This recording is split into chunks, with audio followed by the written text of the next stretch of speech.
শুভ সকাল। সবাইকে আমন্ত্রণ জানাচ্ছি মেরিল মিল্ক সোপবার রাঙা সকাল অনুষ্ঠানে। সুন্দর দিনের প্রত্যাশা রেখে শুরু করছি আমাদের আজকের রাঙা সকাল।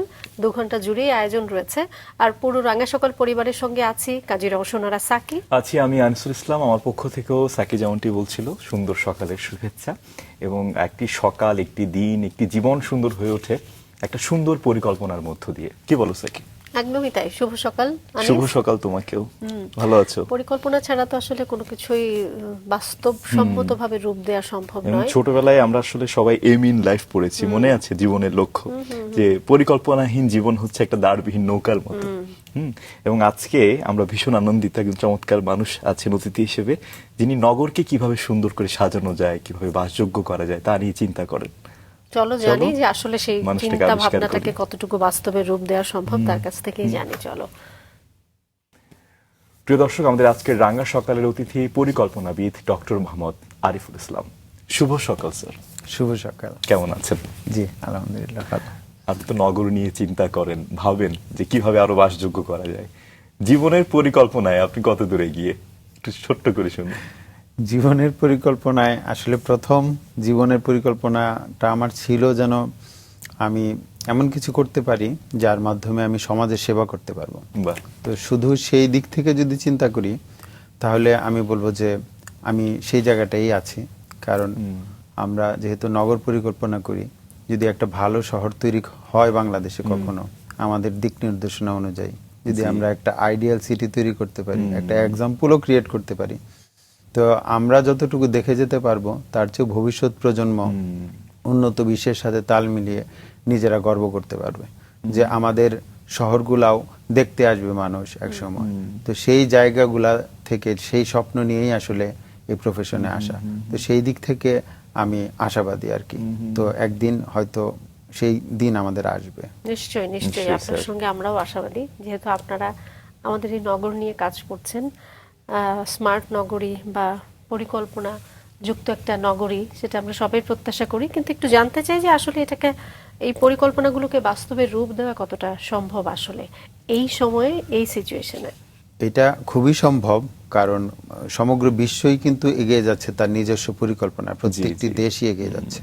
তো আমাদের দেশটা স্বাধীন হয়েছে প্রায় 55 বছর আগে, তাই না? তো তখন যেমন এই দেশটা কিভাবে পরিচালিত হবে, তখন আমরা যেমন একটা সংবিধান তৈরি করেছি, একইভাবে আমাদের আগামী দিনটাকে যদি চিন্তা করতাম, তখন আমাদের যে জনসংখ্যা ছিল এখন তার 3 গুণ। তো এই যে জনসংখ্যার বৃদ্ধি, সেই প্রজেকশনগুলো তো করা যায়, আমাদের তো সেই স্ট্যাটিস্টিক্স আছে। তো এই মানুষের যে মানুষ যে বেড়ে যাবে, জনসাধারণ যে আমাদের বেড়ে যাবে, জনসংখ্যা যে বেড়ে যাবে, তো সেইটার সাথে তো আমাদের চিন্তা করতে হবে যে আমাদের এই দেশের আয়তন তো আর বাড়বে না। তাহলে আমাদের এই জায়গাটাতে আমি কিভাবে আগামী দিনের চ্যালেঞ্জগুলো মোকাবেলা করব, সেটা তখন থেকে যদি আমরা চিন্তা ভাবনা করতাম, তাহলে আমাদের সবগুলা শহর বা গ্রাম অন্যরকম হতে পারতো, যেটা আইডিয়াল কন্ডিশনে আমরা থাকতে পারতাম। কিন্তু এখন এটা করা যদিও কঠিন, বাট নগর পরিকল্পনায় অবাস্তব বলে কিছু নাই। কোনো শহরকে পরিকল্পনাবিদরা কখনো অ্যাবান্ডন ঘোষণা করে না যে এই শহরে আর থাকা যাবে না, এই শহরকে নিয়ে কোনো আশা নাই, সেটা কখনো সম্ভব না।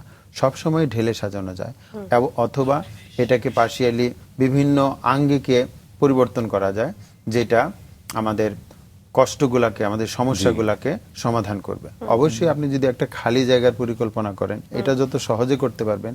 একটা বিল্ট আপ সিটির পরিকল্পনা করলে আপনার অনেক চ্যালেঞ্জ, অনেক কিছু, কিন্তু সবচেয়ে বড় দরকার হচ্ছে সদ ইচ্ছা। আমি এই দেশটাকে সাজাতে চাই, শহরগুলাকে সাজাতে চাই, সমগ্র দেশের প্রতিটা ইঞ্চি ভূমি যেন পরিকল্পিতভাবে ব্যবহার হয়, আমার পরিবেশ যেন উন্নত হয়, বাসযোগ্যতা যেন ভালো হয়, সেই বিষয়গুলো মাথায় নিয়ে যদি আমরা চিন্তা ভাবনা করি, তাহলে অবশ্যই ভালো করা সম্ভব। চমৎকার। আপনি বলছিলেন যে চ্যালেঞ্জ আছে কিন্তু অসম্ভব নয়, আসলে অনেক কিছুই সম্ভব যদি সদিচ্ছা থাকে আর কি।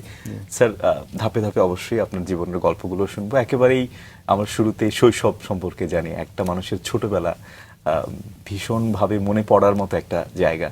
আপনি ময়মনসিংহে বেড়ে উঠেছেন, কেমন ছিল? ময়মনসিংহ তখন ছিল হচ্ছে অনেকটা খুব শান্ত শহর, কোলাহল মুক্ত, এবং পরিবেশ যথেষ্ট ভালো ছিল, এবং নির্মল একটা পরিবেশের মধ্যে অনেক বেশি চেনা জানা মানুষের মধ্যে আমরা বেড়ে উঠেছি। আচ্ছা। মানে আমাদের ঘরটা যেমন আপন, ঘর থেকে বের হলে আমাদের যেটা বলা হয় যে পাড়া বা মহল্লা, সেইটাও অনেক বেশি হোমলি। প্রতিটা বাড়ির সাথে এক বাড়ির সাথে আরেক বাড়ির যোগাযোগ, পরিচয় এবং বিভিন্ন সামাজিক সাংস্কৃতিক বিভিন্ন বিষয়ে যে মেলামেশা, একসাথে খেলাধুলা, সেভাবে আমরা গড়ে উঠেছি। মানে আমার বাসা থেকে স্কুল পর্যন্ত যাওয়া পুরোটাই আমার বাসার মতোই, কারণ এই রাস্তা দিয়ে যত মানুষ আমরা দেখতাম, দেখা যাচ্ছে যে পরিচিত মানুষই বেশি। তো আমার বিপদ আপদের বিষয়ে মানে আইন শৃঙ্খলা বা নিরাপত্তার বিষয়ে খুব বেশি আমাদের বাবা মাকে ভাবতে হয়নি, কারণ আমার রাস্তায় যদি কোনো কিছু হয় খুব তাড়াতাড়ি ওনারা খবর পেয়ে যাবেন। তখন মোবাইল ছিল না, টেলিকমিউনিকেশনের এই অ্যাডভান্সমেন্ট ছিল না, তারপরেও আমাদের মানে অভিভাবকরা কখনো অনিরাপদ ভাবেন নাই। তো আমরা পায়ে হেঁটে স্কুলে যেতে পারতাম, আসতে পারতাম। আচ্ছা। তো আমাদের টিচারগুলোও থাকতো খুব বেশি মানে গার্জিয়ানের মতোই। তো ওনারাও আমাদেরকে খুব, আমার সত্যিকার অর্থে আমি যখন নার্সারি কেজিতে পড়ি, আমার টিচারই আমাকে নিয়ে যেতেন, কারণ ওনার বাসাটা যেখান থেকে উনি আমার বাসার সামনে দিয়ে উনি স্কুলে যেতেন। তো যাওয়ার সময় উনি আমাকে নিয়ে যেতেন, আসার সময় দেখা যেত যে আমি আমার ভাইদের সাথে চলে আসতাম। ওই পথেই আবার আমার আব্বার কর্মক্ষেত্র, তো ওইখানে আবার আব্বার কাছে চলে যেতাম। তো ওইখানে আব্বার সাথে দেখা করে তারপরে আবার কারোর সাথে চলে আসতাম। তো কোনো কিছু নিয়ে আসলে খুব বেশি টেনশন করা লাগতো না। ছোটবেলায় কেমন ছিলেন আপনি? শান্ত নাকি একটু দুষ্ট প্রকৃতির? আমি একদম ছোটবেলায় বেশ শান্তই ছিলাম। মানে আমি স্কুলে যেতে বেশি চাইতাম না, তো সবসময় চাইতাম আমার সাথে কেউ থাকুক। তো আমার বড় বোন, মানে সেজ বোন যদি আমি বলি সিরিয়ালে, তো আমার সেজ বোন আমাকে নিয়ে যেতেন, এবং প্রথম দিকে দেখা যেত যে আমার স্কুলের ডেস্কে বসায় দিয়ে উনি চলে আসতে গেলে আমি খুব নাকি চিৎকার করতাম। আচ্ছা। তো সেই জন্য উনি পাশ দিয়ে গিয়ে, উনি জানালার পাশ দিয়ে আবার আমাকে শান্ত করতেন। আচ্ছা আচ্ছা আচ্ছা। মানে উনি আছেন। আচ্ছা আচ্ছা আচ্ছা। তো এই বিষয়গুলো আসলে নিশ্চয়ই আসলে ভাই বোনদের এই মধুর সম্পর্কগুলো আছে দেখেই তো আমরা আসলে আজকে আছি। নিশ্চয়ই আপনার শেষে জীবন এখনো আছেন। জি। আচ্ছা, চমৎকার। উনি যদি আজকে অনুষ্ঠানটা দেখে থাকেন, আমার মনে হয় ওনারও একটা বিশাল প্রাপ্তির জায়গা তৈরি হবে, যে এত ইমোশন হয়ে পড়ছেন আপনি আজকে আপনার এই বোনের কথা বলতে গিয়ে। আসলে এমনটাই তো হয়ে থাকে ভাই বোনের মধ্যে, কোনো না কোনো ভাই বা কোনো না কোনো বোনের একটা অবদান অন্যান্য ভাই বোনদের মধ্যে বাবা মার পরে আসলে কোনো না কোনো ভাবে থাকে। এবং বোনরা কিন্তু সাকি মায়ের ভূমিকা পালন করে, বড় বোনরা। নিশ্চয়ই। আমি আমার ফ্যামিলির কথাই বলবো যে আমার বড় বোনকে আমরা আমাদের দ্বিতীয় মা হিসেবেই আসলে জানি, যে তিনি এতটাই গুরুদায়িত্ব পালন করেন আমাদের পরিবারে। নিশ্চয়ই, এবং আমি বিশ্বাসও করি প্রত্যেকটা পরিবারেই এমন থাকে, হয় বড় বোন না হয় বড় ভাই, কেউ না কেউ আসলে বাবা মার পরে সেই দায়িত্বটা নিয়েই থাকেন। স্যার, একটু জানতে চাই যে আপনি সেজ বোনের কথা বলছিলেন, আপনারা কি 3 বোন, কয় ভাই বোন? আমার প্রথমে 3 বোন, আচ্ছা, তারপরে আমরা 3 ভাই, তারপরে আমার ছোট এক বোন আছে। আচ্ছা, তো নিশ্চয়ই সখ্যতা, ভালোবাসা, খুনসুটি ভাই বোনদের মধ্যে যেটা হয় সেটা সবচেয়ে বেশি থাকে। সে জীবনের প্রতি নিশ্চয়ই আপনার একটা দুর্বলতা আছে। আচ্ছা, সব ভাই বোনদের সম্পর্ক নিয়ে একটু জানতে চাই, যে খুনসুটি, ভালোবাসা সবকিছু কেমন ছিল? আমাদের বড় আপা যিনি, উনি এখন রিটায়ার করেছেন, বাট উনিই মূলত আমাদের ফ্যামিলির আর কি বাবা মার পরে ভাই বোনদের মধ্যে তো গার্জিয়ানের মতোই। আর আমার বোনরা খুব বেশি মানে ভাইদের প্রতি প্রচন্ড রকম তাদের আবেগ, এবং সবসময় ওনারা খোঁজ খেয়াল করতেন আমরা কোথায় যাচ্ছি, কার সাথে মিশতেছি, পড়াশোনা করতেছি কিনা। তো আব্বা আম্মার পাশাপাশি ওনারাও যথেষ্ট সবসময় এই ব্যাপারটা থাকতেন। আর আমরা 3 ভাই ছিলাম যথেষ্ট মানে বন্ধুত্বপূর্ণ আর কি। আমরা যে ছোট বড় এটা কখনো মানে বুঝতাম না। বিশেষ করে আমার মেজো ভাইয়ের সাথে তো একদম আমার বন্ধু আর কি। মেজো ভাই আমার বন্ধু, আর আমার যিনি বড় ভাই, মানে 3 ভাইয়ের মধ্যে যিনি বড়, আমরা আর কি বাকি 2 ভাই ওই বড় ভাইকে ফলো করতাম। আমি বিশেষ করে মানে ভাই যেটা করতো আমিও সেটা করার চেষ্টা করতাম। ধরেন ভাই শার্ট পরছে, শার্টের হাতাটা একটু ভাঁজ করে রাখছে, তো কেন রাখছে সেটা বিবেচনা করতাম না, আমি ওটা ভাঁজ করে দিতাম। তো বিষয়গুলো ছিল এরকম। তো ভাই যেভাবে চুলের স্টাইল করছে, তো আমারও সেরকম করতে হবে। ভাই যেটা পছন্দ করে, তো এই জায়গাটা ছিল আমার বড় ভাইয়ের সাথে সবচেয়ে বেশি এই জায়গার মধ্যে ছিল। উনি এখন দেশের বাইরে আছেন, ওনার সাথে আমার চেহারারও খুব মিল। তো এমন দেখা যাচ্ছে যে যখন আমরা স্কুল কলেজে পড়ি, তো অনেক সময় আমার ভাইকে মনে করতো যে এটা আমি কিনা, তো আমার কোনো বন্ধু ডাক দিত আর কি, যে নাম ধরে, নিক নেমে তো এখানে সবাই পরিচিত, দেখা যেত আমার বড় ভাইরে আমার নামে ধরে ডাকছে। তো এরকম ঘটনাও কিছু ঘটছে। তো আমাদের এই ভাই বোনের সম্পর্কটা খুবই ভালো ছিল। আমার পরবর্তী যে আমার যে ছোট বোন, সে আমার থেকে প্রায় 5 বছর ছোট, বাট ও আর কি সবারই আদরের মধ্যে বড় হয়েছে। আর আমাদের গ্যাপগুলা খুব কম, আমরা 3 ভাইয়ের মধ্যে 2 বছর 2 বছর গ্যাপ, আবার বোনদের মধ্যে এরকম 2 বছর করে গ্যাপ। আচ্ছা। তো এই জায়গাগুলা খুব মানে মনে পড়ে। তো বিশেষ করে পরিবারের এই জায়গাগুলো আসলে মানে ফ্যামিলির যে বন্ডিং, এই ছোটবেলা থেকে ভাই বোনের মাধ্যমেই তৈরি হয়। আর আমার আব্বা আম্মাও সবসময় মানে ছেলে মেয়েদের প্রতি খেয়াল রাখতেন যেন আমাদের নিজেদের মধ্যে এই বন্ডিংটা যেন ঠিক থাকে এবং আমরা পারস্পরিক যেন সৌহার্দ্যপূর্ণ থাকি এবং সবার সাথে যেন মিলেমিশে থাকতে পারি। ওই যে আমাদের বড় পরিবার যেহেতু, তো কখনো লোনলি ফিল করার কোনো বিষয় ছিল না। আর তখনকার সময়তে মোবাইল বা টেলিভিশন এগুলার এখনকার মতো অবস্থা ছিল না। তো আমাদের সময় বেশি কাটতো ওই ভাই বোনদের মধ্যে। আসলে স্যার যত সময় যে আমরা উপলব্ধি করি যে পরিবার কত বড় একটা ভালোবাসার জায়গা আসলে, কারণ আমরা তো একটা সময় মিস করি আমাদের পরিবারকে, আমাদের শৈশবকে। ঠিক আছে স্যার, বাবা মার কথা বলছিলেন, আরেকটু বিস্তারিত শুনতে চাই আসলে বাবা মার কাছ থেকে আপনার পাওয়া শিক্ষা বা যেটা আসলে জীবনে খুব চমৎকার ভাবে আপনাকে গড়ে উঠতে সাহায্য করেছে। জি, আমার বাবা তো সবসময় মানে পড়াশোনার প্রতি অতিরিক্ত সিরিয়াস, মানে পড়াশোনায় কোনো ফাঁকি দেওয়া যাবে না, পড়তে হবে। এবং ওনার ডিসিপ্লিনগুলো ছিল খুব স্ট্রিক্ট আর কি। যেমন ধরেন সন্ধ্যায় বাসায় ফিরতেই হবে, তো সন্ধ্যার পরে বাসার বাইরে থাকা এটা আমরা আগে আসলে ভাবতেও পারতাম না। তো স্কুল আছে, মানে একসময় কলেজে পড়েছি বা যাই করেছি, স্যারের কাছে পড়েছি, যেখানে যাই করেছি, খেলাধুলা করেছি, প্রতিদিন খেলাধুলা করতাম, কোনো কিছুতে মানা নাই। কিন্তু সন্ধ্যার সময় বাসায় আসতেই হবে, সন্ধ্যার পরে পড়তে বসতেই হবে। এবং এই জায়গাগুলোতে আব্বা খুব স্ট্রিক্ট ছিলেন। আর আমার আম্মা হচ্ছে মূলত মানে গৃহিণী ছিলেন, বাট উনি মানে ওনার সারাটা জীবনই কেটেছে আসলে সন্তানদের জন্য, ওনার যে দায়িত্ব। সত্যিই তাই, মায়েরা তো আসলে সবসময় ত্যাগ করেই থাকেন এবং সন্তানদেরকে নানাভাবেই আসলে আগলে রাখেন। আনিস, তুমিও নিশ্চয়ই কিছু বলবে? নিশ্চয়ই, অবশ্যই। আমার তো মায়ের কথা শুনলে, বাবার কথা শুনলে চোখ ছলছল হয়ে ওঠে। একদমই, আমাদের সবারই তাই। আমার কাছে মনে হয় যত দিন যায় নিঃস্বার্থভাবে এত ভালোবাসা আসলে কেউ বাসে না, এটা আমরা অনুভব করতে পারি, তাই না? স্যার, আমরা একটু জানতে চাই যে আপনি বুয়েটে পড়লেন, কিন্তু আপনার পরিবার থেকে একটা চাওয়া ছিল। আমার পরিবার সবসময় চাইতো যেন ভালো কিছু পড়ি, ভালো কিছু করি। তবে আমার আব্বার খুব ইচ্ছা ছিল আসলে যদি আমি চিকিৎসক হতাম আর কি, হ্যাঁ, তো যেন ডাক্তার হই আর কি। তো আব্বার খুব চাওয়া ছিল। তো আমি আব্বার এই চাওয়ার প্রতি সবসময় রেসপেক্টফুল ছিলাম এবং আমি ট্রাইও করেছি, কিন্তু হয়তো ভাগ্যে নাই। তো ভাগ্য যেখানে নিয়ে যায়, তো আমার ইচ্ছা ছিল সবসময় যে প্রকৌশল বিশ্ববিদ্যালয়ে পড়া।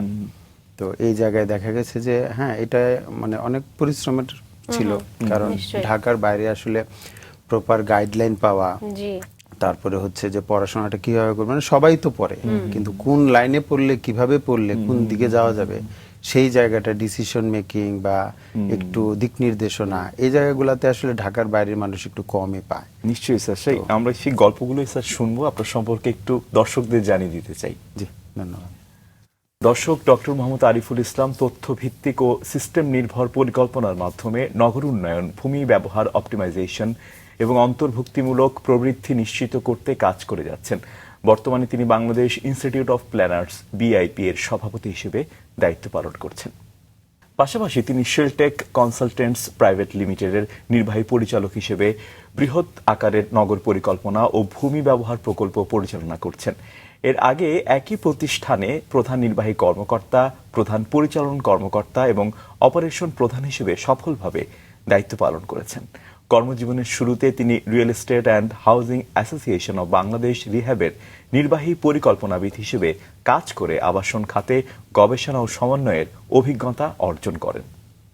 তিনি বাংলাদেশ প্রকৌশল বিশ্ববিদ্যালয় থেকে নগর ও অঞ্চল পরিকল্পনায় স্নাতক, ব্র্যাক বিশ্ববিদ্যালয় থেকে ডেভেলপমেন্ট স্ট্র্যাটেজিতে স্নাতকোত্তর এবং ইউনিভার্সিটি সায়েন্স মালয়েশিয়া থেকে PhD ডিগ্রি অর্জন করেছেন।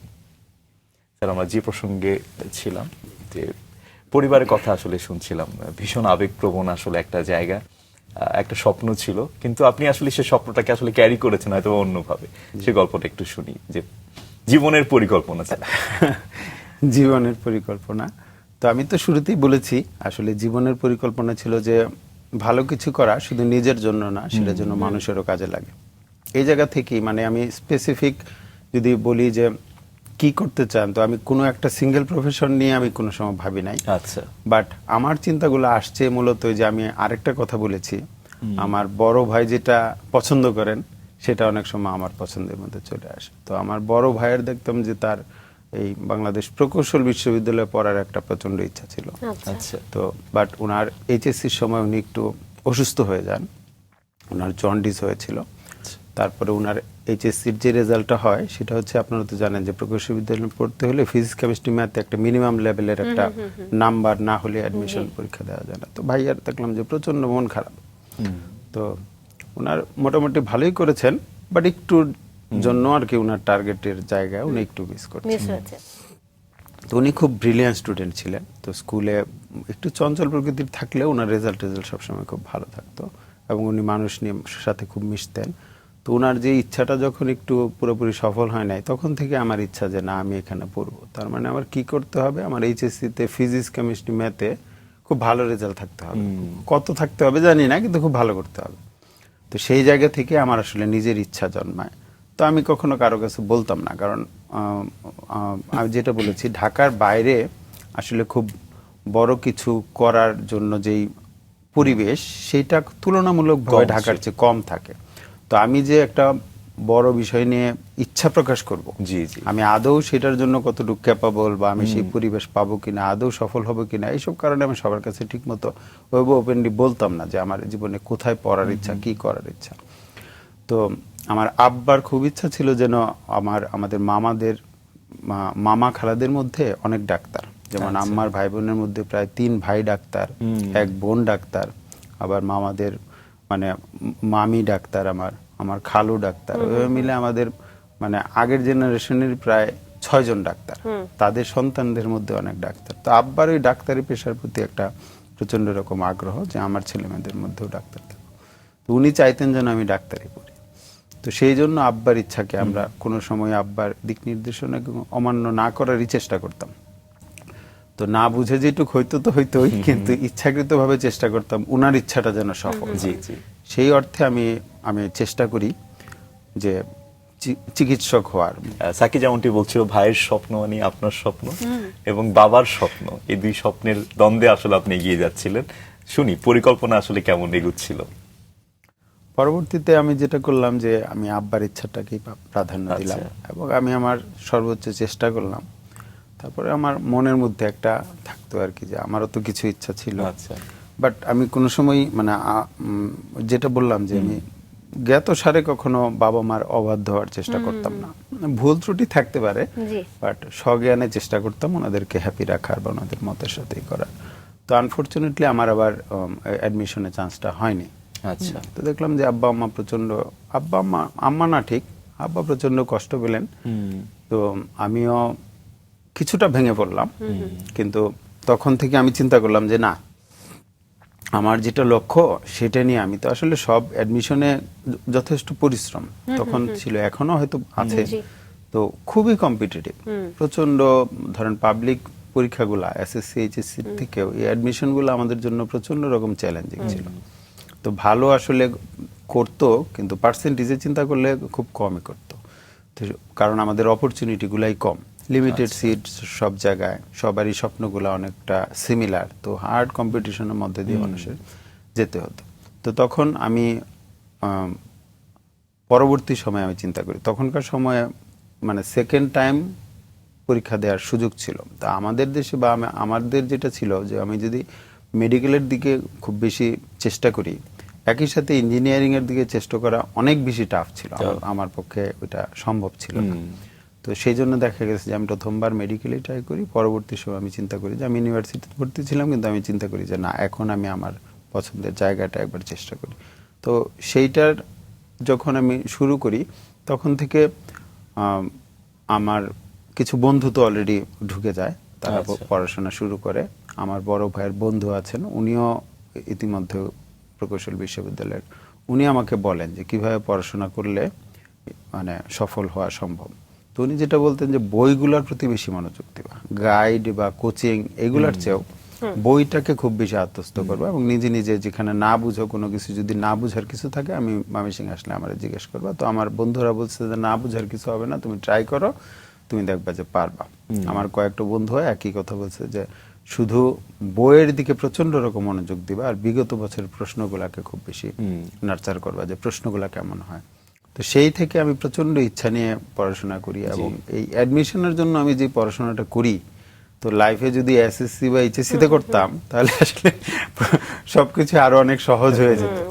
বাট এখানে যে স্বপ্নটা ছিল সেই স্বপ্নটার পিছনে দৌড়ানোর ক্ষেত্রে আসলে মানুষের এনার্জির ঘাটতি থাকে না।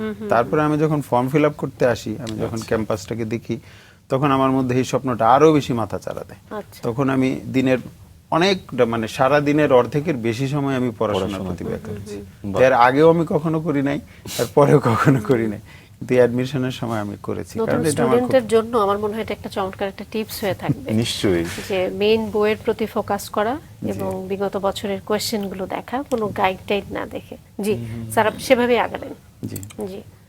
এর পরবর্তীতে যখন অ্যাডমিশন হলো, অ্যাডমিশনে চান্স হওয়ার পরে যখন আমার কাছে যে অ্যাভেলেবল অপশনগুলো ছিল, সবাই তো চাইলে সব সাবজেক্ট নিতে পারবে না। আমার মেরিট পজিশন যা, সেখানে যেগুলো অ্যাভেলেবল অপশন ছিল সেখান থেকে আমি দেখলাম যে যদি আমি নগর ও অঞ্চল পরিকল্পনা এটা নিয়ে পড়ি, তাহলে আসলে আগামী দিনের বিভিন্ন কাজকর্মে যেমন করা যাবে এবং আমাদের দেশে এই জায়গাটার প্রচন্ড ঘাটতি আছে। আমি জব সেক্টর নিয়ে চিন্তা করি নাই, তখন জব সেক্টর খুব একটা ভালো ছিল না এই মানে লাইনের, কিন্তু আমি ওইটা নিয়ে ভাবি নাই। একটা চিন্তা করেছি এটা নিয়ে কাজ করা যাবে কিনা এবং এটা নিয়ে মানুষের সেবা করা যাবে কিনা। এই দুইটা জায়গায় আমি চিন্তা করেছি এবং এই সাবজেক্টটা নিয়ে আমি আগাই। এবং পরবর্তীতে যখন ভর্তি হই তখন তো স্যারদের নির্দেশনা আছে, সিনিয়র ভাইদের আপুদের নির্দেশনা আছে, ওইভাবে করে আমরা পড়াশোনাটা শেষ করি আর কি, ফার্স্ট ডিগ্রিটা শেষ হয়। জি স্যার, আপনি নগর পরিকল্পনাকে পেশা হিসেবে নিলেন, সেই প্রজেকশনটা আসলে কখন করলেন আপনি? ছাত্র জীবনেই বিভিন্ন ধরনের প্রোগ্রাম হতো আমাদের, যে প্ল্যানিং উইক বলে আমরা বিভিন্ন প্রোগ্রাম করতাম। তো তখন জব সেক্টরে বিভিন্ন সফল ব্যক্তিরা যেমন আসতেন, বিভিন্ন কথাবার্তা বলতেন। তো আমাদের লাইনের সাথে বা আমাদের নগর পরিকল্পনার কাছাকাছি প্রফেশনের বিভিন্ন জনের সাথে যে কথাবার্তা শুনে আমরা যেটা বুঝতাম যে বাংলাদেশে এই জায়গাটাতে প্রচন্ড ঘাটতি আছে, তো এই জায়গাটা ফিল আপ তো আসলে দেশ থেকেই করতে হবে। আর একটা পরিকল্পনার ক্ষেত্রে কখনো আপনি বাইরে থেকে পরিকল্পনা করে এই দেশের উন্নতি করতে পারবে না। যেমন প্রত্যেকটা দেশ, প্রত্যেকটা শহর একটা আলাদা আইডেন্টিটি। যেমন কেউ যদি চিন্তা করে যে আমি ওই দেশের ওই শহরের মতো করব, আপনি কিছু কেস স্টাডি নিতে পারবেন, কিন্তু মানে যে এখানকার লোকাল যে নলেজ, লোকাল যে হিসাব নিকাশ, এটা টোটালি ডিফারেন্ট। তো এই দেশের মানুষকেই পরিকল্পনা করতে হবে এবং এই দেশের পরিকল্পনাবিদরাই যদি এই দেশটাকে সাজানোর চিন্তা করে, তখন আসলে ভালো কিছু পাওয়া সম্ভব হবে। তো পরিকল্পনা নিয়ে কথা বলতে গেলে একটা আসে যে আমাদের আসলে পরিকল্পনা কই, আমরা তো খুব সাফার করতেছি আসলে পরিকল্পনা কে না ফলো করার কারণে। বাস্তবায়নের দিক দিয়ে আমরা এখনো প্রচন্ড রকম দুর্বল। আমাদের প্ল্যানগুলো যেগুলো তৈরি হয় সব ক্ষেত্রে দেখা যায় যে এগুলো ঠিকমতো বাস্তবায়ন হয় না। এগুলার কে নার্চার করার মতো বা এগুলাকে নিয়ে সামনে এগিয়ে যাওয়ার মতো ক্ষেত্রগুলা আমাদের দেশে তৈরি হচ্ছে, আস্তে আস্তে হচ্ছে, বাট এখনো আমাদের অনেকটা পথ পাড়ি দেওয়া বাকি আছে।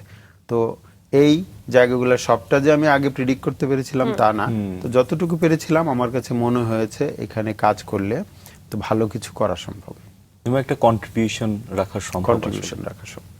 কিন্তু স্যার আসলে ঘাটতিটা কেন লাইফের মানে আমাদের যে দেশের আর্লি স্টেজে আমরা আসলে এগুলোকে বাস্তবায়ন করতে পারিনি? প্রথমত আমাদের যে ব্রিটিশরাও আমাদের জন্য প্ল্যান করে গেছে, আমাদের পাকিস্তান আমলেও ঢাকা শহর নিয়ে পরিকল্পনা তৈরি হয়েছে। তো স্বাধীন বাংলাদেশে যদি ওই পুরনো পরিকল্পনা নিয়েও যদি কেউ আগাইতো তাহলেও আমাদের পরিস্থিতি আরো ভালো থাকতো। কিন্তু যদি আমি চিন্তা করি যে না, আমার দেশের এখন স্বাধীন দেশ, আমরা নিজেরা একটা পরিকল্পনা করব, সেইটারও শুরু হওয়া উচিত ছিল আসলে সমগ্র দেশকে নিয়ে। আমরা এখনো পরিকল্পনা করি হচ্ছে একটা সিটি নিয়ে, একটা কমিউনিটি নিয়ে, একটা ইউনিভার্সিটি ক্যাম্পাস নিয়ে, একটা নেইবারহুড নিয়ে, একটা হাউজিং প্রজেক্ট নিয়ে, তাই না? আমাদের পরিকল্পনা কিন্তু এর বেশি যায় নাই। কিন্তু আপনার শুরুটাই হওয়া উচিত সমগ্র বাংলাদেশটা নিয়ে ফার্স্টে। এইটার একটা পলিসি লেভেলের প্ল্যানিং, আমরা এটাকে বলি স্ট্রাকচার প্ল্যান। আমি যদি সমগ্র বাংলাদেশের একটা পলিসি লেভেলের প্ল্যানটা যদি সবার আগে পাই, এবং এইটার সাথে আমার কিন্তু অঞ্চল আছে অনেক, যেমন আমার হাওর অঞ্চল আছে, আমার হচ্ছে উপকূলীয় অঞ্চল আছে, পাহাড়ি অঞ্চল আছে, সমতল আছে, তাই না? তো এই অঞ্চলগুলোর জন্যও কিন্তু ওই যে দেশের পরিকল্পনার সাথে অঞ্চলের পরিকল্পনাটা হবে, এরপরে হচ্ছে স্থানীয় পরিকল্পনা, অর্থাৎ আপনার শহরের পরিকল্পনা হবে, গ্রামের পরিকল্পনা হবে, একটা আরেকটার সাথে 3 টায়ারে অ্যালাইন থাকতে হবে। তো এই অ্যালাইন থাকলে তখন আপনি দেখবেন আমাদের দেশে অনেক মানে প্রজেক্ট হয়, হওয়ার পরে বলে এটার ঠিক সুফল মানুষ পাচ্ছে না, বা এইটা পরিবেশকে বিপন্ন করে ফেলছে, এটার একটা সেকেন্ডারি একটা সাইড ইফেক্ট বা আমি একটা বিরূপ প্রতিক্রিয়ার মধ্যে পড়ছি। কারণ কি, ওই যে চেইনে মিলে সেট করা নাই আমার দেশের পরিকল্পনা, অঞ্চল পরিকল্পনা, তারপরে আমার নগর বা গ্রামের পরিকল্পনা, এই চেইনের সাথে যদি আমরা হায়ারার্কির সাথে যদি আমাদের যদি ম্যাচ না করে, তখন এই পরিকল্পনাটা হয় হচ্ছে বুমেরাং হয়ে দাঁড়ায়। তো আমাদের পিসমিল প্রজেক্ট হয়, পিসমিল পরিকল্পনা হয়, এগুলার সুফলগুলা মানুষ পায় না। তো আমাদের এই জায়গাগুলোতে প্রচন্ড সুফল না পাওয়ার পেছনে স্যার কারণগুলো কি? এটাতে আসলে কি দুর্নীতি দায়ী এর জন্য অনেকখানি? আমি ঠিক এইভাবে বলবো না, আমি বলবো যে আসলে কিছুটা বুঝার ঘাটতি আছে, আর কিছুটা হচ্ছে যে সদিচ্ছা। তো আপনি একটা ভবন ডিজাইন করে যদি তৈরি করেন, এটা সরাসরি দেখা যায় যে খুব সুন্দর ভবন হয়েছে, কিন্তু একটা শহর ভালো হয়েছে কিনা এটা আপনি দেখার চেয়ে ফিল করবেন বেশি। কেন ফিল করবেন বেশি? যেই শহরটা পরিকল্পিত সেটার পরিবেশ মানে বাতাসটা থাকবে আপনার খুব নির্মল বাতাস থাকবে, সেখানে আপনার মানে গাছপালা অনেক বেশি থাকবে, সেখানে রাস্তাঘাটগুলা থাকবে অনেক বেশি পরিকল্পিত, আপনার অনেক মানুষ চলাচল করলেও মনে হবে কোথাও কনজেশন থাকবে না, তো সেই লেভেলের পর্যায়ে থাকবে। তো আমার সিটি প্ল্যানিং এর সাথে ইনকর্পোরেটেড আছে আমাদের ট্রান্সপোর্টেশন প্ল্যানিং, আমাদের ড্রেনেজ মাস্টার প্ল্যান থাকে এটার মধ্যে, তারপরে হচ্ছে ফ্লাড কন্ট্রোল মাস্টার প্ল্যান থাকে, সলিড ওয়েস্ট ম্যানেজমেন্ট প্ল্যান থাকে। তো আপনার শহরকে চালানোর জন্য যা কিছু প্রয়োজন, ভূমি ব্যবহার পরিকল্পনা থাকে, আমি কোন ধরনের ভূমি ব্যবহার করব, কোনটা করব না, এটাও কিন্তু একটা মানে দিক নির্দেশনার মধ্যে যদি না হয় তাহলে কিন্তু অনেক বেশি ঝামেলার তৈরি হয়। তো ভূমিকম্প সহনীয় শহর আমরা তৈরি করার জন্য আমরা প্ল্যান করি। এরকম যত ধরনের দুর্যোগ আছে, মানব সৃষ্ট বা প্রাকৃতিক দুর্যোগ যেগুলো আছে, এগুলাকে অ্যাভয়েড করেই হচ্ছে শহরের সেই পরিকল্পনা। তো সেই জায়গায় আমাদের বুঝার ঘাটতি আছে, সদিচ্ছার ঘাটতি আছে। তো আমরা এখনো ফোকাস হচ্ছে যে মানবিক দৃষ্টিকোণ থেকে অনেক বেশি বাণিজ্যিক দৃষ্টিকোণ থেকে চিন্তা করি, যে আমার মেগা প্রজেক্ট হবে, মেগা প্রজেক্ট হলে কি হবে, মেগা বাকি সবকিছু হবে। তো এই জায়গাগুলা থেকে বের হয়ে এসে আমি যদি মানবিক দৃষ্টিকোণ থেকে চিন্তা করি, তাহলে দেখবেন একটা শহরের পরিকল্পনা করে আমি যাই করব, আমি ড্রেন তৈরি করব, তো ওই যে সিটির যে মাস্টার প্ল্যানে ড্রেনের যে দিক নির্দেশনা আছে, যে মাস্টার প্ল্যান হুবহু এটাকে ফলো করি, তাহলে আমি সুফল বেশি পাবো। আমি যদি পিসমিল এক জায়গায় একটা ড্রেন তৈরি করলাম, দেখবেন আরেক ড্রেন এসে এটার পানি প্রবাহ হচ্ছে না, কারণ কি আমাদের ভূমি তো সব জায়গায় সমান না, খোলা চোখে আপনি সমান দেখলেও কোন দিকে উঁচু কোন দিকে নিচু সেটা কিন্তু এই পরিকল্পনা আগেই মাপা হয়, যে কোন দিকে আমার পানি কোন দিক থেকে কোন দিকে যাবে, এবং এই ড্রেন থেকে আপনার যে পানিটা যাবে খালের মধ্যে, খাল থেকে যাবে নদীতে, এই যে নেটওয়ার্ক, এই নেটওয়ার্ক কিন্তু অনেক সময় আমাদের কাজ করে না। এই জন্য আমাদের শহরগুলোতে জলাবদ্ধতা হয়, আমরা বন্যায় পড়ি, আমাদের যানজট তৈরি হয়, আমাদের কর্মঘণ্টা নষ্ট হয়, আমাদের অনেক ইকোনমিক লস হয়। পরিকল্পনা থাকা না থাকার মধ্যে উপকার হচ্ছে যে পরিকল্পিত শহর তৈরি হলে আমি ভালো কিছু পাচ্ছি, শুধু এইটুকুই না, পরিকল্পিত শহর না হলে আমি অনেক অনেক অপরচুনিটি লস করে যাচ্ছি, অনেক অপরচুনিটি আমি লস করে যাচ্ছি, যেটা আপনি মেজার করতে গেলে আপনি বুঝবেন যে প্ল্যানিং নন প্ল্যানিং ওই দুইটাকে যদি আপনি পাল্লাই ধরেন, এটা যে না যে আমার প্ল্যানিং নাই বা প্ল্যান মতো তৈরি হয় নাই, তার মানে আমি ভালো কিছু পাচ্ছি না তা না, আমি অনেক ভালো কিছু আসলে লস করে যাচ্ছি।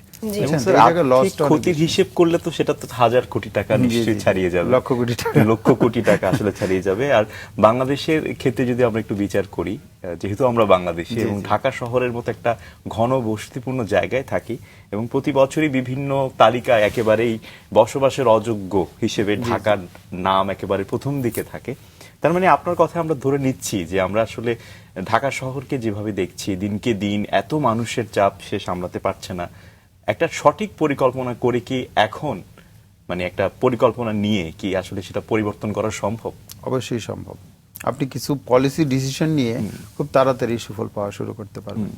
যেমন ধরেন এই ঢাকা শহরে যেই সমস্যাগুলা সেটা ঠিক আছে। প্রথমে তো হচ্ছে যে আমরা সিটিকে ওইভাবে পরিবেশ বা প্ল্যানিংকে রেসপেক্ট করে শহর তৈরি করিনি, ঠিক আছে, এটা একটা বড় ভুল করেছি। কিন্তু এখনো দেখেন মানুষের প্রয়োজনে কিন্তু ঢাকায় আসার প্রয়োজনীয়তা আপনি কমাতে পারেন নাই। আপনার ভালো চিকিৎসা লাগবে, ঢাকায় চলে আসতে হবে। ভালো শিক্ষা লাগবে, ঢাকায় চলে আসতে হবে। আপনার সব কর্মক্ষেত্র দরকার, ঢাকায় চলে আসতে হবে। আপনি কমিউনিকেশনের ইমপ্রুভমেন্ট করতেছেন, আপনি পদ্মা নদীর উপর ব্রিজ করতেছেন, চিন্তা করতেছেন যে মানুষ হয়তো ঢাকা থেকে দূরে যাবে, উল্টাটা হচ্ছে অল্প সময়ে আসতে পারে, মানুষ আরো বেশি ঢাকায় চলে আসতেছে। তো আপনি ঢাকার উপর বারবারই চাপ কমাচ্ছেন।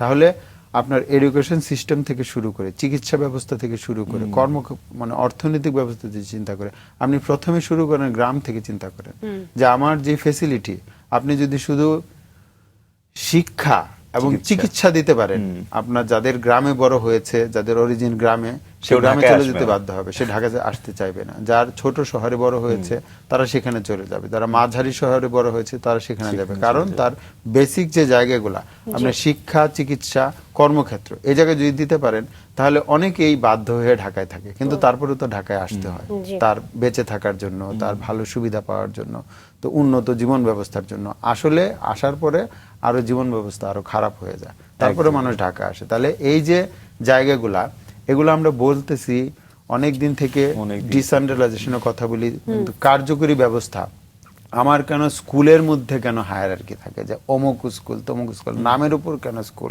শিক্ষা ব্যবস্থা, শিক্ষার পদ্ধতিতে একটাই থাকবে, আমার ছেলে মেয়ে আমার বাড়ির সবচেয়ে কাছে যে জায়গা সেখানে পড়তে যাবে। এটা কোন স্কুল তো জানার দরকার নেই, এটা প্রাইমারি না সেকেন্ডারি না স্কুল না কলেজ, সেটা জানবো আমি তো জানবো না এটা এই এক স্কুল, এটা ওয়াই স্কুল, এভাবে হয়তো আমি জানবো না। এটাতে পড়লে সম্মান বেশি, মানুষের রেজাল্ট ভালো হবে, এটাতে পড়লে না। শিক্ষা, একই ধরনের শিক্ষা পাওয়ার অধিকার প্রত্যেকটা নাগরিকের আছে। তো এই জায়গায় দেখেন এটাও কিন্তু একটা প্ল্যানিং এর দুর্বলতা। এই জন্য আমি যে বললাম সমগ্র বাংলাদেশের প্ল্যানটা করা দরকার। সেই প্ল্যানটা যদি থাকে তাহলে আপনার প্রত্যেকটা আইটেমে কিন্তু অটোমেটিক আপনার সারা দেশ জুড়ে ছড়িয়ে যাবে। তখন শুধু এক শহরের দিকে বা গ্রাম থেকে শহরের যে মানুষের স্রোত, সেই স্রোত আর থাকবে না। তখন যে যেখানে আছে সেইটাই তার জায়গা, সেখান থেকেই সে, একটা মানুষ গ্রামে থেকেও যত উন্নতি করতে পারবে, একটা মানুষ ঢাকায় থেকেও সে উন্নতি করতে পারবে। এই সুযোগ যদি আমি আনতে পারতাম তাহলে আমাদের এই শহর গড়ের এই অবস্থা হতো না। একদমই স্যার, এই যে আমরা বলছি যে নগরকে আবার ঢেলে সাজানোর একটা প্রক্রিয়া, আসলে এটা আমরা চাইলে করতে পারি। চ্যালেঞ্জ তো রয়েছে নিশ্চয়ই, সেগুলো কি আসলে আমাদের উত্তরানো সম্ভব? অবশ্যই সম্ভব। আমি আলোচনার শুরুতেই বলেছিলাম, নগর পরিকল্পনাবিদ কখনোই বলবে না যে এই শহর বাতিল, এই শহরকে আর কিছু করা যাবে না, এটা কোনোদিন সম্ভব না। প্রত্যেকটা শহরকেই আবার ঢেলে সাজানো সম্ভব। আপনি যদি স্পেসিফিক কোনো আইটেম বলেন যে এই সেক্টরটাতে আমি কিভাবে ইমপ্রুভ করবো, আমি যদি বলি যে আমার হাউজিং এবং যোগাযোগের কথা যদি বলি, তো আমার দেখেন অপরিকল্পিতভাবে যে বাসস্থান তৈরি হচ্ছে, এক বাসার সাথে আরেক বাসার যে সেটব্যাক বা গ্যাপ থাকে, সেটা কিন্তু আমাকে আলো বাতাস দিচ্ছে না। আমি কিন্তু জানালা খুললে সূর্যের আলো পাই না, তার মানে আমি অস্বাস্থ্যকর পরিবেশে বেড়ে উঠছি। কিন্তু এই নগর পরিকল্পনাতে আছে যে রিডেভেলপমেন্ট, পুনরায় নির্মাণ, পুনরায় উন্নয়ন, অথবা আছে রিঅ্যাডজাস্টমেন্ট, বুঝছেন, যে ভূমির রিঅ্যাডজাস্টমেন্ট করা। এভাবে করে কিন্তু আপনার যেসব জায়গা ঘিঞ্জি এলাকা বলে আপনি মনে করেন, সেই জায়গাগুলোতে খুব পরিকল্পিত এই মানুষগুলাকেই আপনি বাসস্থান দিতে পারবেন, বা তার চেয়ে বেশিও যদি প্রয়োজন পড়ে দিতে পারবেন। আবার দেখবেন খোলা জায়গাও তৈরি করতে পারছেন, আপনার চলাচলেরও ব্যবস্থা তৈরি করতে পারছেন। তার মানে কি আপনি ব্লক ধরে ধরে রিডেভেলপমেন্টের চিন্তা করতে পারেন। এখানে প্রত্যেকের লাভ, যে এখন অধিবাসী হয় সে উন্নত জীবন পাবে, এবং আগামী দিনের যে প্রজন্ম তারাও ভালো পরিবেশ পাবে। এটা হচ্ছে যদি আমি ছোট ক্লাস্টার ধরে চিন্তা করি। একই সাথে আপনি যদি মনে করেন যে পরিবহন ব্যবস্থার উন্নতি করবেন, আপনার এই শহরের আগামী দিনের আপনার ট্রিপ জেনারেশনের কিন্তু ডাটা আছে, প্ল্যানারদের কাছে আছে, এবং এই সিটি মাস্টার প্ল্যানে, ঢাকার মাস্টার প্ল্যানেও আছে, ঢাকার যেটা প্ল্যান আমরা জানি রাজুকার আছে সেখানেও আছে। তো আমার এই ট্রিপ জেনারেশনের কথা চিন্তা করে আপনি আজকের যানজট না, আমি আগামী দিনের যানজটের সরাই ফেলতে হবে। আপনার কি পরিমাণ রাস্তা তৈরি করতে হবে, আপনার কি ধরনের পরিবহন ব্যবস্থা তৈরি করতে হবে, আপনার মেইন স্ট্রিটগুলোতে কি ধরনের যানবাহন থাকবে, তারপরে সাবগুলাতে কিরকম থাকবে। এভাবে আপনি যদি একটা ইন্টিগ্রেটেড সিস্টেম করেন, তখন দেখবেন যে আপনার পরিবহন ব্যবস্থায় অনেক উন্নতি আসছে। আমি যেইভাবে আমার বাসার সামনে চলতেছি সেইভাবে আমি বড় রাস্তায় চলতেছি, সেইভাবেই আমি হাইওয়েতে চলতেছি। সব ধরনের যানবাহন কোনটা কোথায় চলতে পারবে না চলতে পারবে, ইন্টিগ্রেশন নাই। আমার মেট্রো সার্ভিস চালু হয়েছে একটা লাইনে, সেই মেট্রো থেকে নামি আমি কিভাবে বাসায় যাব, এই জায়গাগুলোর মধ্যে অনেক বেশি ইন্টিগ্রেশনের যদি থাকে তাহলে দেখবেন যে ওই যে আমাদের শহরের যে সমস্যা, পরিবহন নিয়ে যে সমস্যা, সেগুলা সলভ করা সম্ভব। আমি কতটুকু পায়ে হাঁটবো, কতটুকু বাসে যাব, কতটুকু ট্রেনে যাব, কতটুকু আমি ওয়াটারওয়েতে যাব। আমাদের দেশ নদীমাতৃক দেশ। এই ভূখণ্ড কিন্তু 5 কোটি বছর আগে কিন্তু এটা ছিল সমুদ্রের গহ্বরে ম্যাক্সিমাম এলাকা। তো যখন মানে হিমালয় তৈরি হয়েছে, তখন হিমালয়ের এই দিকে থাকার কারণেই কিন্তু এখানে পলি জমে জমে বিভিন্ন নদী থেকে আমাদের এই দেশটা তৈরি হয়েছে। বেশিরভাগ অঞ্চল, সব না, বেশিরভাগ অঞ্চল। তাহলে আমাদের এই অঞ্চলে কিন্তু প্রচুর নদী, খাল, বিল আছে। তো আমি কখনো কি চিন্তা করি যে আমি শুধু কেন রাস্তায় চলবো, ট্রেনে চলবো? আমি তো নদী পথে চলতে পারি। আমি এক শহর থেকে আরেক শহরে যেখানে যেখানে সম্ভব, আমি নদী পথে তো যাই না, তাই না? তো কারণ এই যে নদীর যে ব্যবহার, পানির যে ব্যবহার, সেই জায়গাটায় আমাদের প্ল্যানিং এর ঘাটতি ছিল, এখনো আছে। পানিপথে চলাচল কিন্তু আপনার অনেক বেশি পরিবেশ বান্ধব, অনেক বেশি সাশ্রয়ী, অনেক কম খরচে আপনি চলতে পারবেন। একটু জানতে চাই, আপনি বাংলাদেশ ইনস্টিটিউট অফ প্ল্যানার্স বিআইপির প্রেসিডেন্ট হিসেবে আছেন, এখানে কাজ করার লক্ষ্য বা প্রধান উদ্দেশ্যগুলো আসলে কি? এটা হচ্ছে একটা মানে অনারারি সার্ভিস। এটা হচ্ছে আমাদের প্রফেশনাল বডি। জি, বাংলাদেশের যত পরিকল্পনাবিদ আছেন তাদের অ্যাপেক্স বডি বলা চলে, একটা পেশাজীবী সংগঠন, সরকার অনুমোদিত। এখানে কাজ করাটাই হচ্ছে প্রফেশনের জন্য কাজ করা। এখানে যে পরিকল্পনাবিদরা আছেন তারা যেন ভালো থাকেন, তাদের কর্মক্ষেত্রে শুরু করে সব বিষয়াদি, বিভিন্ন বিষয়াদি, তাদেরকে প্রমোশন, আসলে প্রফেশনকে প্রমোশনটা হচ্ছে একটা বড় দায়িত্ব। তার চেয়ে বড় দায়িত্ব হচ্ছে যে দেশের জন্য কাজ করা। সরকারের বিভিন্ন পলিসিতে কিন্তু আমরা সাপোর্ট দিয়ে থাকি। আমাদের বিভিন্ন গবেষণা হয়, প্রায় 8টা বিশ্ববিদ্যালয় থেকে নগর অঞ্চল পরিকল্পনাবিদ বের হন, এবং ওনাদের মাধ্যমে, তো ওনারা যখন পাশ করে বের হন তখন ওনারা বিভিন্ন ধরনের গবেষণা করেন। সেই গবেষণাগুলা তুলে ধরা, মানুষকে সচেতন করা। প্ল্যানিং এর একটা বড় জায়গা হচ্ছে অ্যাডভোকেসি করা।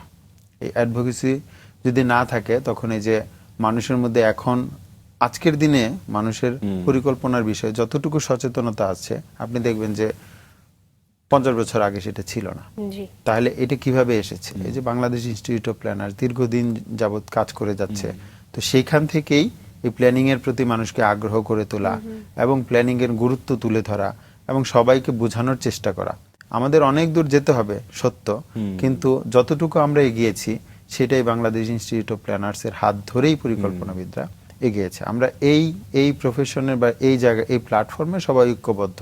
আমরা সবাই চিন্তা করি কিভাবে আমরা প্রফেশনকে এগিয়ে নিয়ে যাব। আর পরিকল্পনা পেশাকে এগিয়ে নিয়ে যাওয়ার সবচেয়ে বড় সুফল পাই হচ্ছে যে দেশ, বুঝছেন? পরিকল্পনা পেশা যত এগিয়ে যাবে, দেশ তত এগিয়ে যাবে। আপনার প্রতিটা সেক্টরের আগে হচ্ছে দেশের এই ভূমি ব্যবহার পরিকল্পনা থেকে শহরের পরিকল্পনা।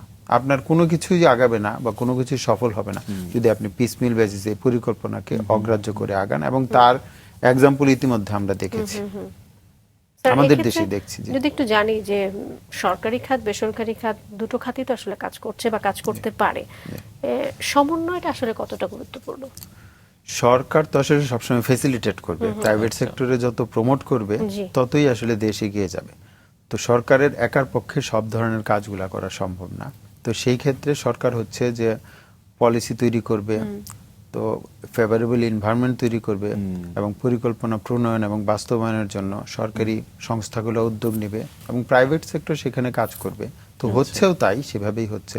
তো এই জায়গাটা যত বেশি সমন্বিত হবে, যত বেশি ইন্টিগ্রেটেড হবে, ততই হচ্ছে আমরা সুফলগুলো বেশি পাবো। জি জি স্যার, আপনি পিএইচডি করেছেন একটা পর্যায়ে এসে, এটা নিশ্চয়ই আপনি কর্মজীবন শুরুর মাঝে বা শুরুর পরে, একটু জানতে চাই যে কখন সিদ্ধান্ত নিলেন পিএইচডি করবেন এবং আপনার গবেষণার বিষয়ে? হ্যাঁ, এখানেও একটা বিষয় আছে যে আমি আসলে ফার্স্ট ডিগ্রিটা নেওয়ার পরেই কর্মক্ষেত্রে ঢুকে যাই। তো আমার কর্মজীবন প্রথম থেকে হচ্ছে গবেষণা, এই যে হাউজিং প্ল্যানিং নিয়ে গবেষণা থেকে আমার কর্মজীবন শুরু হয়, এবং শুরু হয় একজন বিশেষ ব্যক্তিত্বের সাথে। তো মোটামুটি উনি এখন নেই, ডক্টর তৌফিক এম সিরাজ। উনি আমার মানে পেশাগত কি বলবো মেন্টর। তো উনাকে আমার পেশা জীবনে আমি যত কিছু শিখেছি তার এই শেখার শুরু বা বেশিরভাগ ওনার কাছ থেকেই, এবং দীর্ঘ 15 বছর উনি মারা গেছেন 2019 সালে। উনি মারা যাওয়ার আগে দীর্ঘ 15 বছর ওনার সাথে ওই যে হাউজিং এবং প্ল্যানিং নিয়ে রিসার্চ এবং বিভিন্ন কাজে আমি ওনার সাথে ছিলাম, বিভিন্ন ধরনের কাজে। তো সেইখান থেকে আমি দেখেছি যে আসলে মানে মানুষের জন্য কাজ করার জন্য একটা ইন্সপিরেশন পেয়েছি এবং ওনার দিক নির্দেশনায় আমি এগিয়েছি। তো পিএইচডির উৎসাহটা আমি আসলে ওনার কাছ থেকেই পাই। তো আমার যখন মোটামুটি 4-5 বছর এক্সপিরিয়েন্স হয় তখন উনি আমাকে বলে যে তুমি তো মাস্টার্সটা করো নাই, তো করলে না কেন? আমি বলছি স্যার আমার তো আসলে পাশ করার পরে চাকরিটা খুব বেশি প্রয়োজন ছিল, তো এই জন্য আমি চাকরি ক্ষেত্রেই করি। বলে যে তাহলে তুমি মাস্টার্স তো করতে পারো, তুমি করো না তো? আমি বলছি তো এখন তো কাজের মধ্যে অনেক চাপ, তো সেই জন্য। বলে তুমি তো আমাকে কখনো বলো নাই। তো আমি যখন শুরু করলাম তো ওইটা হচ্ছে চাকরির পাশাপাশি, তো সান্ধ্যকালীন প্রোগ্রামে শুরু করেছি। তো ওনার কাছ থেকে কখনো সময় নিয়ে আমার সমস্যা হতো না, উনি আমার প্রতিষ্ঠানের একদম সর্বোচ্চ পদে, কিন্তু ওনার সাথে সরাসরি আমি কাজ করতাম অনেক অল্প বয়স থেকে হলেও। কিন্তু আমার যদি ক্লাস আছে, পরীক্ষা আছে, উনি ওনার শিডিউল চেঞ্জ করে দিতেন, মানে এইভাবে উনি আমাকে ফ্যাসিলিটেট করতেন। একই সাথে উনি এই যে বিআইপিতে যে আসা, উনিও একসময় বিআইপির সভাপতি ছিলেন এবং উনি আমাকে ইন্সপায়ার্ড করেছেন। আমি 2 টার্মে জয়েন্ট সেক্রেটারি ছিলাম, 2 টার্মে ভাইস প্রেসিডেন্ট ছিলাম বিআইপির, এখন সভাপতি। তো আমি প্রায় প্রতিটা বোর্ডই 2 বছরের থাকে, তো এখন 2 বছর শেষ হলে আমার প্রায় 10 বছর অ্যাক্টিভলি ইনভলভ থাকবে। মানে উনি যখন প্রেসিডেন্ট ছিলেন তখন ওনার সাথে আমি কাজ করেছি। মাস্টার শেষ হওয়ার পরেই ওনার কথা হলো যে তোমার তো পিএইচডি করার সময় আসছে। পরে আবার ওইটাও বলতেন তুমি যে পরিমাণ এক্সপিরিয়েন্স গেদার করছো তোমার আসলে পিএইচডি হয়ে গেছে, কিন্তু তোমার একটা প্রাতিষ্ঠানিক ডিগ্রি নেওয়া প্রয়োজন। তো এখন আমার চেয়ে উনি বেশি সার্চ করতেন যে জবের পাশাপাশি আমি কোথায় পিএইচডি করতে পারি। উনি সব খুঁজতেন আসলে দেশের ভিতরে, দেশের ভিতরে অপশনগুলো খুঁজতেন, কারণ আসলে দেশের বাইরে গেলে আবার ব্যাক করা এগুলো অনেক ক্ষেত্রে অনেক টাফ হয়ে যায়, বা ওইখানকার ভালো লেগে গেলে অনেকে আসতে চায় না। তো আমিও তখন সার্চ করা শুরু করলাম দেশে থেকে কিভাবে দেশের বাইরে ডিগ্রি নেওয়া যায়। তো আমি দেখলাম যে মালয়েশিয়াতে একটা ইউনিভার্সিটিতে এভাবে পড়া যায়, যেটা আর কি মানে মাঝে মাঝে যেতে হয়। তো আমি ওই প্রোগ্রামে ভর্তি হলাম। তো উনি ভর্তি হওয়ার পর থেকে ওনার প্রচন্ড সাপোর্ট ছিল। আমি কখনো 1 মাস, 1.5 মাস, 2 মাস ছুটি চাইলে উনি না করতেন না, খুব ফ্যাসিলিটেট করতেন এবং উৎসাহ দিতেন যে কোনো অবস্থাতেই যেন আমি গিভ আপ না করি। পিএইচডির একটা বড় অংশ দেখবেন যে মানুষ আসলে মানে গিভ আপ করে, একটা পর্যায়ে গিয়ে মানে প্রেশার আর নিতে পারে না, শেষ করতে পারে না। তো চাকরির পাশাপাশি এই প্রেশারটা নেওয়ার পিছনে যে উৎসাহ, একদিকে হচ্ছেন এই আমার স্যার, আরেকদিকে হচ্ছেন আমার সুপারভাইজার। তো উনিও যখন দেখতো যে আমি খুব একটু হতাশ বা ডাউন হয়ে যেতাম, তখনই আমারে বলতেন যে আর কিছুদিন মাত্র বাকি, তখন তো তোমার আমরা ডক্টর আরিফ বলে ডাকবো। তো এগুলো আমার ইন্সপায়ার করতো আর কি। তো উনি প্রচন্ড সহযোগিতা করতেন। মালয়েশিয়ান যে প্রফেসর ছিলেন উনিও বেশ সহযোগিতা করতেন। এইভাবেই আসলে এদিকে আসা। অর্থাৎ স্যার পরিবার থেকে শুরু করে জীবনের বিভিন্ন ধাপে ধাপে আসলে মানুষের ভালোবাসা, সহযোগিতা আপনি পেয়েছেন। জি জি জি, চমৎকার একটা বিষয়। হ্যাঁ, আসলে এটা সৌভাগ্য বলবো। তো ভালোবাসা বা ভালো লাগার জায়গাগুলা, তো ভালো মানুষের সাথে মেশা, ভালো পরিবেশে থাকা, এটা হয়তো সৃষ্টিকর্তা থেকে আমার মানে ভাগ্যে ছিল, যার কারণে আমার ডিসিশন মেকিং এ, আমার এগিয়ে যাওয়ায় অনেক বেশি মানুষের সহযোগিতা পেয়েছি এবং এখনো পাই। তো কেউই আসলে একা না, আমি যেটা শুরুতে বলেছিলাম, আমিও যেমন সমাজের জন্য চিন্তা করি, তো আমিও এরকম মানুষের কাছেও আসলে ঋণী। প্রতিটা ক্ষেত্রে আপনি দেখেছেন আমার কথাবার্তা, আমার পরিবারের কাছে তো সবাই ঋণী, বাবা মার কাছে তো ঋণী থাকবোই আমরা, সেটা নিয়ে তো আসলে ইসে না। এছাড়াও আমি প্রচুর মানুষের সহযোগিতা পেয়েছি, তো যেটা মানে ছাড়া সামনে আগানো খুব কঠিন। আর এই সহযোগিতাগুলো পাওয়ার জন্য আসলে সহযোগিতা নেওয়ার মানসিকতা থাকতে হয় এবং সহযোগিতা দেওয়ারও মানসিকতা থাকতে হয়। তখন কৃতজ্ঞতা বোধই আসলে স্যার আমাদের এগিয়ে নিয়ে যায়, এগিয়ে নিয়ে যাওয়ার একটা সফলতার পথে এগিয়ে নিয়ে যায়। স্যার রিহ্যাবে আপনি কাজ করেছেন, জি, সেই অভিজ্ঞতাটা একটু শুনি। রিহ্যাবে আসলে আমি কাজ করেছি তখন আমার এই যে বললাম ডক্টর তৌফিক এম সিরাজ, উনি ছিলেন রিহ্যাবের সভাপতি। আচ্ছা। তো উনি সভাপতি পরপর 3 মেয়াদে ছিলেন। তো ওইটা যখন ওনার লাস্ট টার্ম ছিল, লাস্ট 2 বছর, তখনই আমি পাশ করে বের হই। তো ডক্টর তৌফিক এম সিরাজ উনিও আমাদের ডিপার্টমেন্টেরই শিক্ষক ছিলেন একসময়। উনিও পরিকল্পনাবিদ এবং উনি প্রকৌশলী, তো প্লাস হচ্ছে রিয়েল এস্টেট ডেভেলপার, শেলটেকের ব্যবস্থাপনা মানে প্রতিষ্ঠাকালীন ব্যবস্থাপনা পরিচালক ছিলেন উনি।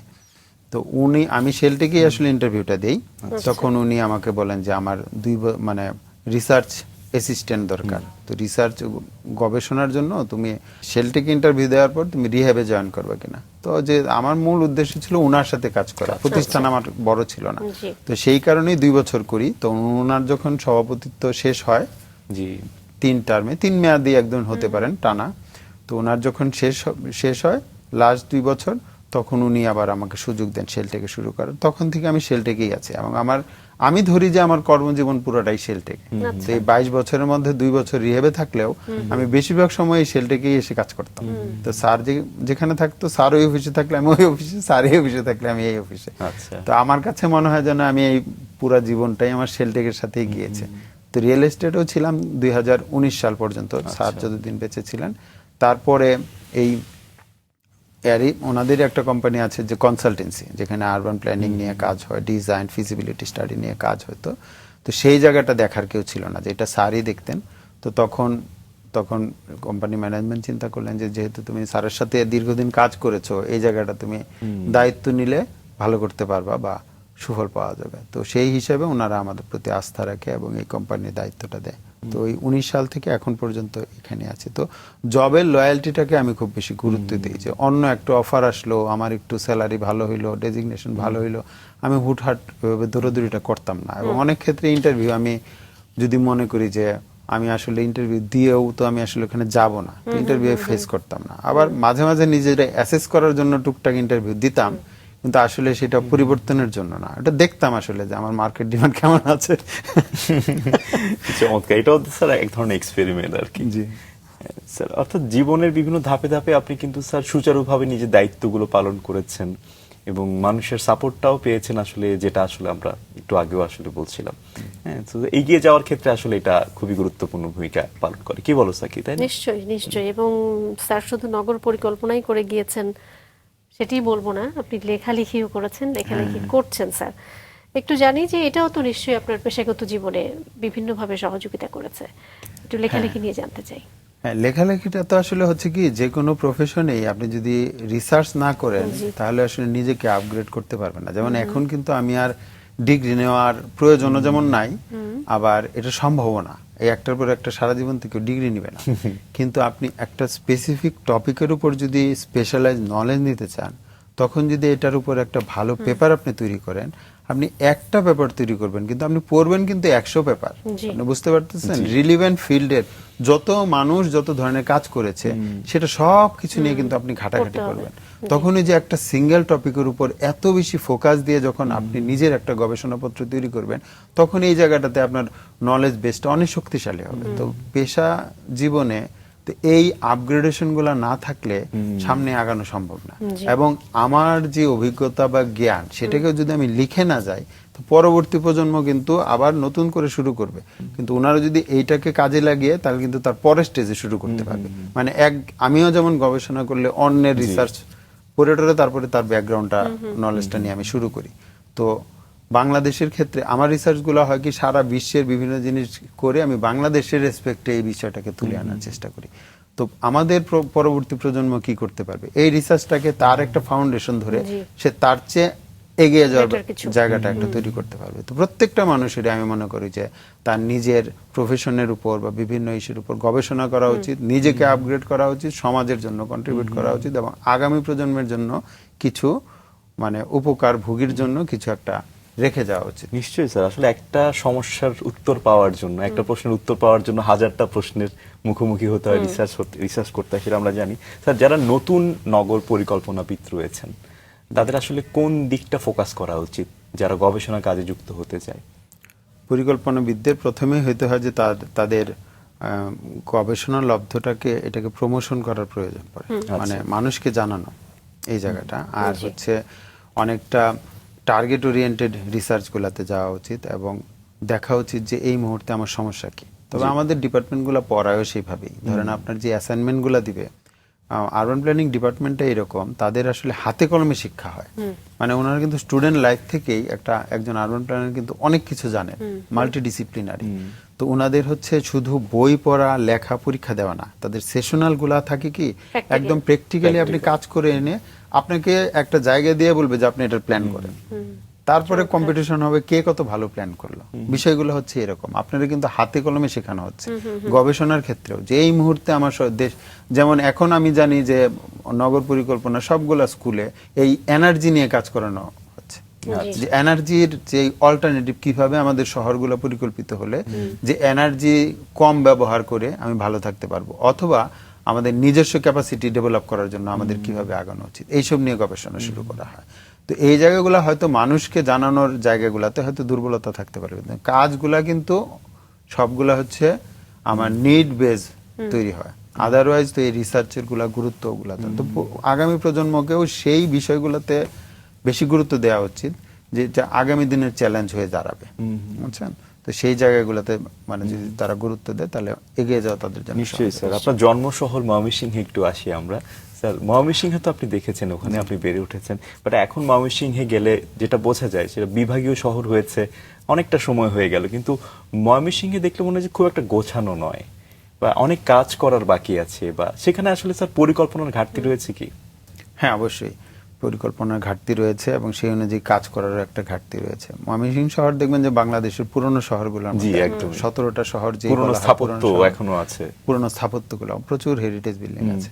তো এই জায়গাটাতে তো এটা তো একটা ইম্পর্টেন্ট জায়গা ছিল, কিন্তু এইখানকার কোনো কিছুই মানে ময়মনসিংহ শহরের এ যাবৎকালে একটা পরিকল্পনা তৈরি হয়েছে 14 সালে, তারপরেও সেটার কপি আপনি গিয়ে সিটি কর্পোরেশনে পাবেন না। তার মানে এই যে পরিকল্পনাটা তৈরি করা হয়েছে পয়সা খরচ করে, সেটাও মানুষ জানে না এটাতে কি আছে কি নাই। তো এই পরিকল্পনা 14 সাল মানে এখন প্রায় 12 বছর হয়ে গেছে, এটার কোনো সুফলও কিন্তু মানুষ পায় নাই।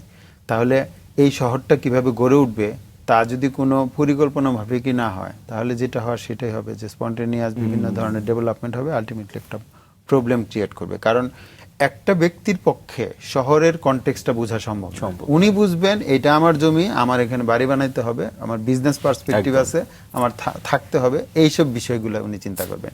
কিন্তু উনি নিজের চিন্তা করে কি অন্যের ক্ষতি করে ফেলছে কিনা সেটা কিন্তু একজন ব্যক্তির পক্ষে বোঝা সম্ভব না। কিন্তু শহরের যেই সিটির যারা অথরিটি, সিটিকে যারা ম্যানেজ করবে, তারা যদি কিছু রুলস এন্ড প্রসিডিউর সেট করে দেয় পরিকল্পনার মাধ্যমে, পরিকল্পনার উপর ভিত্তি করে, তখন একজন মানুষ ভবন তৈরি করলে কততলা ভবন তৈরি করবে, সে কত কি কি বিষয় কনসিডার করবে, তার ভবন তৈরি করার জন্য ড্রেনেজ সিস্টেমে কোনো সমস্যা হয়ে যাচ্ছে কিনা, এই এলাকার ডেনসিটি এমন পর্যায়ে চলে যাচ্ছে কিনা যে সেটা রাস্তায় জ্যাম তৈরি করবে, বা সলিড ওয়েস্ট ম্যানেজমেন্টে ঝামেলা তৈরি করবে, এখানকে ইউটিলিটি লাইনগুলা সেটা ধারণ করতে পারবে কিনা সেটা চিন্তা করতে পারতেছে না। মানে স্পন্টেনিয়াসলি শহরগুলা ডেভেলপ করতেছে, মানুষ যে যার মতো তৈরি করতেছে। রাস্তাঘাটগুলা কি পরিমাণ হওয়া উচিত, আমি ছোটবেলায় যে রাস্তাগুলা যেই উইড দেখতাম এখনো সেখানেই আছে। শহরের এক্সপানশন কম কিন্তু জনঘনত্ব অনেক বেড়ে গেছে, কিন্তু এই শহরটা আমার কত মানুষের জন্য অ্যাকোমোডেশন করা, তো আর কত মানুষ থাকতেছে,